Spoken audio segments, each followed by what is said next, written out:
چھوٹی عمر میں بڑا خواب کون دیکھتا ہے؟ وہ بچہ جسے قدرت نے بڑا آدمی بننے کے لیے پیدا کیا ہوتا ہے۔ یہ رپورٹ بھی ایک ایسے آدمی کے بارے میں ہے جس نے بچپن میں جب پہلی فلم دیکھی تو اس نے اپنی ننھی آنکھوں میں فلم ہیرو بننے کا بڑا سپنا سجا لیا۔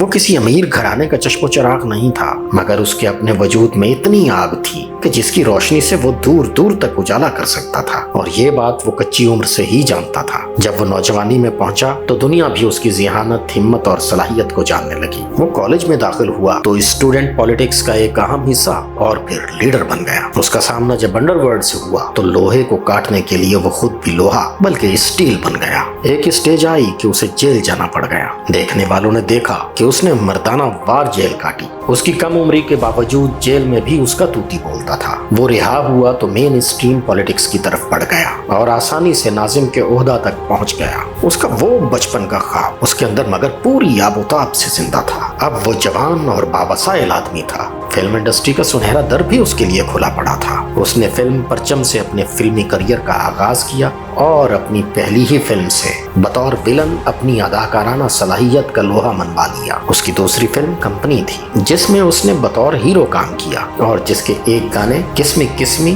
ڈونٹ مس می نے آج بھی ٹک ٹاک پر دھوم مچا رکھی ہے۔ اس نے اتھرا، شیر اعظم اور دادا بدماش جیسی سپر ہٹ موویز میں نیگیٹو رول پلے کیا اور بہت پازیٹیو رسپانس حاصل کیا، بہت داد سمیٹی۔ آج کل وہ ایک بزنس مین ہے اور وہ فلم ایکٹر اور پروڈیوسر تو ہے ہی، تو یعنی وہ ایک چھوٹے گھرانے سے اٹھا، اسٹوڈنٹ لیڈر بنا، پھر ناظم اور MBA کا ٹکٹ ہولڈر، پھر مووی اسٹار اور پھر ایک بزنس پرسن۔ کتنی کامیابیاں، اور کامیابیاں بھی ایسی کہ عام آدمی کو ویسی صرف ایک سکسیس مل جائے، وہ سیاسی لیڈر بن جائے یا فلمی ایکٹر یا پھر اہم بزنس مین، تو اس کا سر آسمان سے جا لگتا ہے، جبکہ ہمارا ملٹی ٹیلنٹڈ کیریکٹر تو آج بھی ڈاؤن ٹو ارتھ ہی نظر آتا ہے۔ ناظرین، اگر آپ کی نظر لاہور کی اسٹوڈنٹ پالیٹکس، جنرل پالیٹکس یا فلم انڈسٹری پر ذرا بھی رہی ہے تو پھر آپ نے اس ہر فن مولا کا نام سن رکھا ہوگا، دنیا جسے اسلم گڑھا کے نام سے جانتی ہے۔ سیاست، دادا گیری، فلم نگری اور کاروباری دنیا کے اسرار و رموز جو عام دنیا سے بہت زیادہ جانتا ہے اور جو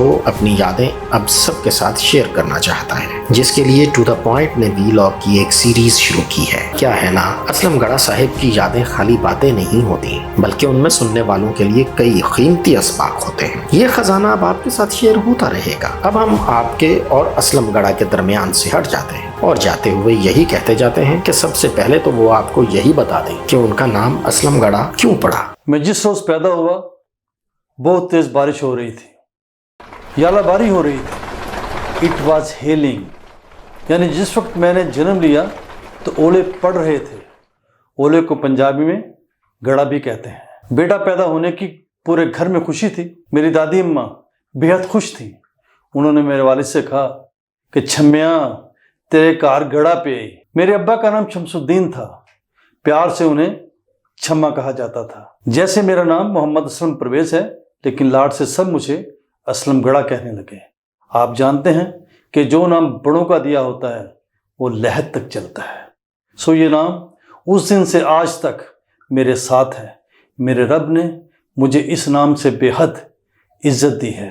یہ بھی بتاتا چلوں کہ گڑھا چونکہ ایک منفرد نام ہے، اس لیے نوجوانی میں جب میرا سامنا ٹیڑھے لوگوں سے ہوا اور انہیں سیدھا کرنے کی خاطر مجھے بھی اپنی انگلیاں ٹیڑھی کرنا پڑی تو متاثرین میرے نام کے بارے میں کنفیوز ہونا شروع ہو گئے۔ کسی نے گڑھا کو گھڑا سمجھا، یعنی کہ مٹکا، کہ وہ تو اگلے کو یوں مارتا ہے جیسے کوئی ماہر گھڑا بچاتا ہو، اور جو زیادہ خوف زدہ ہو گئے انہوں نے گڑھا کو گڑھا سمجھ لیا اور دوسروں سے کہنے لگے کہ اس سے نہ بھیڑنا، وہ تو بندے کو گڑھے میں ہی پھینک دیتا ہے۔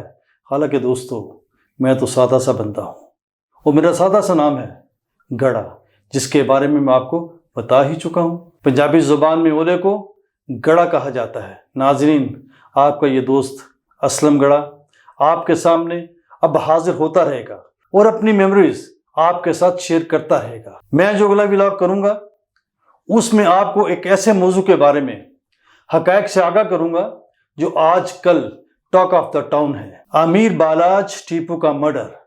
امیر بالاج کے والد ٹیپو میرے دوست تھے۔ یہ بچہ میری آنکھوں کے سامنے بڑا ہوا۔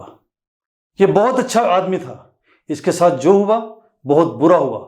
وہ کیوں ہوا، کس نے کیا، اس کے بارے میں آپ بہت کچھ سن چکے ہیں، مگر جو باتیں میں آپ سے شیئر کروں گا وہ آپ کو اس سانحے سے متعلق اور بھی معلومات فراہم کریں گی، اور آپ یہ بھی سمجھ جائیں گے کہ امیر بلاج ٹیپو اور حتیٰ کہ خود ٹیپو ٹرکاں والا بھی کوئی ڈان ہرگز نہیں تھا۔ دوستو، میں آپ کو یہ بھی بتاؤں گا کہ ڈان کی ریئل ڈیفینیشن ہوتی کیا ہے، جسے جان کر آپ حیران ہو جائیں گے۔ ملتے ہیں اگلے ولاگ میں، تب تک کے لیے اللہ نگہبان۔